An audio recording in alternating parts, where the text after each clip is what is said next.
kajian Islam.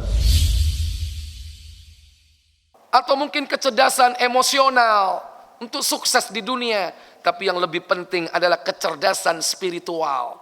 Mending tidak cerdas dalam intelektual, tapi cerdas spiritual. Enak mana Pak? Punya anak soleh, nggak pinter, atau punya anak pinter, nggak soleh? Anak soleh pinter, karepmu dewe ae. Pengennya begitu semua. Ini pilihannya cuma itu. Soleh nggak pinter. Tapi yang kedua apa? Pinter nggak soleh. Mana pilihannya? Soleh walaupun nggak pinter. Insya Allah dia masih selamat. Daripada pinter tapi nggak soleh. Akhirnya minteri orang tuanya. Minteri orang lain. Ikhwatal iman a'izzakumullah. Ini berkumpul kepandaian, kecerdasan, berkumpul jadi satu kepada Nabi Ismail. Maka akhirnya keduanya pun berangkat melaksanakan tugasnya. Makanya disebutkan dalam beberapa ayat ya, dalam surah As-Saffat, akhirnya falamma aslama wa tallahu lil jabin.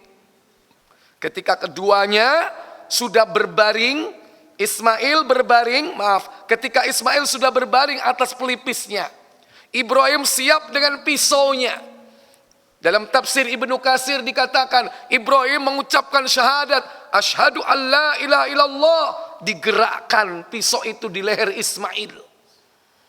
Ternyata lehernya seakan ada lapisan tembaga yang melapisinya.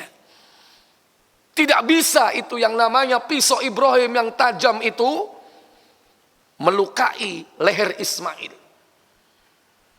Pada saat genting itulah Allah Jalla wa'ala menyeru, fanadaina ya Ibrahim qad saddaqtar ru'ya. Allah menyeru, wahai Ibrahim, kau sudah membenarkan mimpiku. Berarti sudah sukses enggak? Sukses. Ini tidak lain ujian yang nyata. Lantas Nabi Ismail diganti, wa fadainahu bidibhin azim. Digantilah, ditebus Ismail dengan sembelihan yang besar.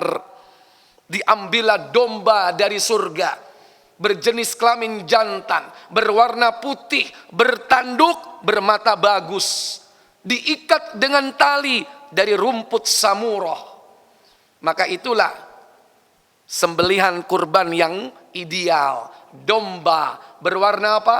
Putih. Berjenis apa? Jantan.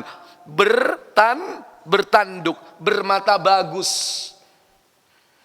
Dan menurut riwayat, kepala dari kambing yang dulu dikurbankan oleh Ibrahim sebagai tebusan Ismail, pada zaman Rasulullah itu masih ada, tergantung di dalam dinding Ka'bah, yang akhirnya kemudian terbakar, hilang atau habis karena terbakar. Jadi kepala dan tanduknya itu masih ada. Ikhwatal iman a'izzakumullah. Inilah peristiwa ujian yang diberikan oleh Allah kepada Ismail. Tentu kalau tidak anak yang sabar, tidak mungkin bisa melaksanakan hal itu. Ujian ini telah sukses. Maka setelah itu Nabi Ismail sudah balik. Kalau nggak balik mana mungkin menikah. Setelah lewat usia 14 tahun atau mungkin 15 tahun, menikahlah Ismail dengan salah seorang wanita dari suku Jurhum. Kemudian Nabi Ibrahim datang setelah Ismail menikah untuk mencari tahu apa yang telah ditinggalkannya. Dalam sebuah riwayat, Nabi Ibrahim itu sering mengunjungi Ismail. Kenapa? Karena Allah mudahkan beliau mengunjungi keluarganya di Mekah dengan naik kendaraan yang bernama Buraq. Itu khusus kendaraannya para nabi. Apalagi Ibrahim, Khalilullah, kekasih Allah. Mudah atau sulit kalau Allah memberikan seperti itu? Antum jangan bangga naik pesawat. Para nabi sudah mendahului. Naik apa? Buraq. Nggak perlu pakai kapsul. nggak perlu pakai apa? Seat belt. Ya kan? Nggak perlu. Ini kendaraan mukjizat yang diberikan kepada hamba-hamba Allah yang terpilih. Namun dia tidak menemukan Ismail. Ibrahim bertanya tentang Ismail kepada istri Ismail. Istrinya menjawab, dia sedang pergi mencari nafkah. Apa maisha yang mereka usahakan, yang dia cari, yaitu mencari hewan, berarti berburu. Maisha mereka tidak ada cocok tanam, tidak ada pertanian, tidak ada perkebunan, tidak ada laut atau sebagai nelayan. Yang ada yaitu berburu. Berarti kalau berburu, apa yang dilakukan? Yaitu dia membawa senjata untuk berburu. Mungkin tombak, mungkin panah. Kira-kira yang mana kalau Ismail? Panah. Karena Bani Ismail mereka ahli memanah. Kenapa? Karena bapak moyangnya Ismail adalah ahli memanah. Kalau bahasa kita apa sekarang? Sniper, penembak jitu. Dia sedang pergi mencari nafkah, kata istri Ismail, untuk kami. Lalu Ibrahim bertanya tentang kehidupan dan keadaan mereka. Istri Ismail menjawab, kami mengalami banyak keburukan dan hidup kami sempit dan penuh penderitaan yang berat.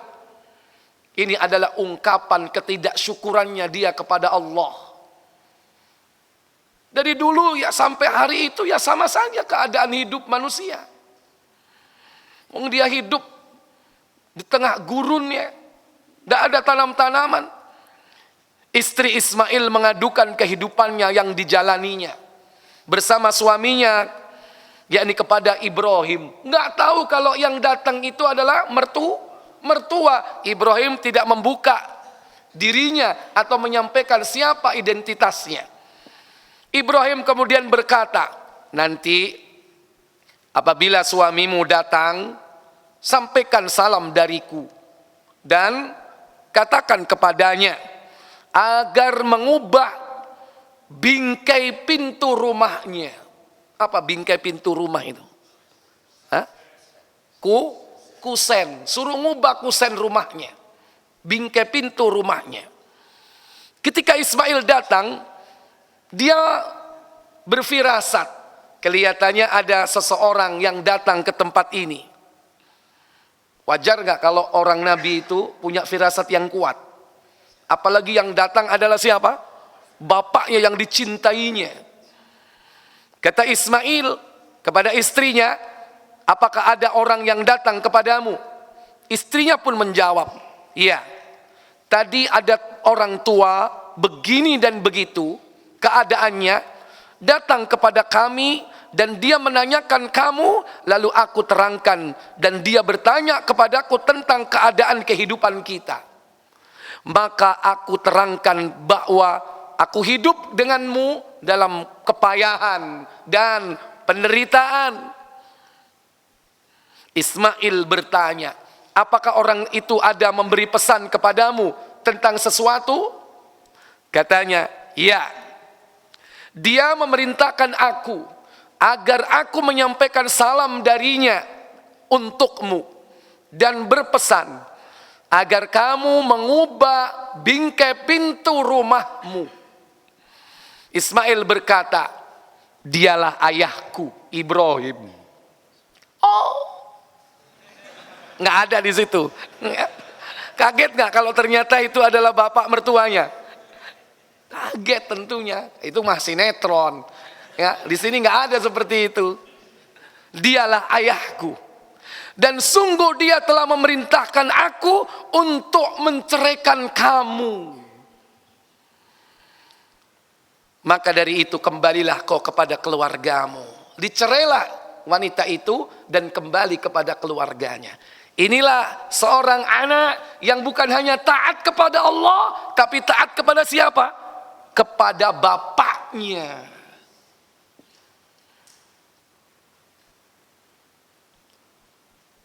Ikhwatal iman a'izzakumullah. Berarti orang tua itu punya hak yang besar kepada kita.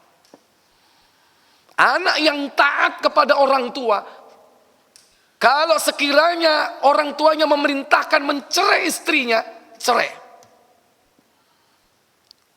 Sebagaimana Ismail diperintahkan mencerai istrinya oleh bapaknya. Tentu Nabi Ibrahim memerintahkan mencerai istrinya bukan karena nggak ada alasan. Pasti ada alasan. Alasan apa yang tadi tampak dari ucapan istrinya? Yaitu cerminan istri yang tidak pandai bersyukur kepada siapa? Kepada suami. Istri yang tidak qanaah dalam menghadapi kehidupan, mengeluh. Istri seperti itu mungkin tidak pantas menjadi istri anakku yang bakal menjadi seorang nabi. Nggak pantas. Makanya berpesan, suruh, yaitu apa? Mengganti bingkai pintu rumahmu. Berarti kalau bapak mimpi menemukan bingkai pintu rumah, berarti menemukan apa? Halo? Kalau sekarang bingkai pintu rumah kita gimana Pak? Halo? Nggak diganti-ganti, rayapan semua.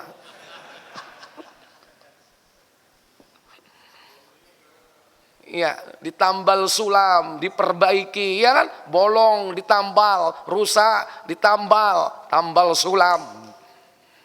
Ini kiasan, artinya apa? Ini bisa dipakai sebagai tamsil. Kenapa? Mimpi itu bisa jadi dari ucapan-ucapan para nabi. Bingkai pintu itu ibarat adalah istri. Karena itu kehormatan seseorang. Dialah ayahku, kata Ismail. Dan sungguh dia telah memerintahkan aku untuk menceraikan kamu. Maka dari itu kembalilah kau kepada keluargamu. Dan ini pernah terjadi kepada Abdullah bin Umar. Abdullah bin Umar pernah didatangi oleh bapaknya Umar bin Khattab. Umar bin Khattab memerintahkan untuk mencerai istrinya, yaitu istri Abdullah bin Umar. Ceraikan istrimu.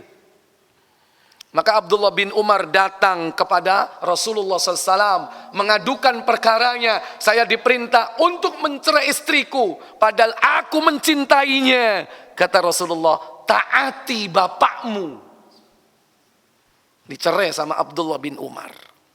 Umar bin Khattab tentu ada alasan kuat nggak memerintahkan itu? Selama ada alasan syar'i, boleh. Antum disuruh mencerai istri sama bapaknya. Berani nggak? Halo? Nak, sini nak. Kamu cerai istrimu itu. Loh, ntar dulu Pak, ada apa ini masalah? Jangan keburu-buru. Udahlah cerai. Loh, kenapa alasannya? Aku tahu istrimu digonceng laki-laki lain. Alasan hak nggak seperti itu? Alasan syar'i enggak? Syar'i. Dan laki-laki lain itu bukan mahram, bukan siapa-siapa. Syar'i enggak? Syar'i. Maka seorang anak taat enggak kepada orang tua? Taat. Alasannya syar'i. Tapi kalau enggak syar'i, boleh enggak taat? Nah, kenapa Pak? Sini. Cerai istrimu itu. Loh, nanti dulu, kenapa Pak? Gua utang enggak dikasih. Syar'i enggak? Kalau utang jangan tanya ke istri nggak punya duit Pak. Duitnya dari saya. Utang aja ke saya. Alasan syar'i kalau tidak seperti itu. Ya nggak syar'i. Nabi Ibrahim memerintahkan Ismail mencerai istrinya. Ada alasan yang hak. Apalagi beliau seorang nabi. Tahu. Baik. Kita lanjutkan. Maka Ismail menceraikan istrinya.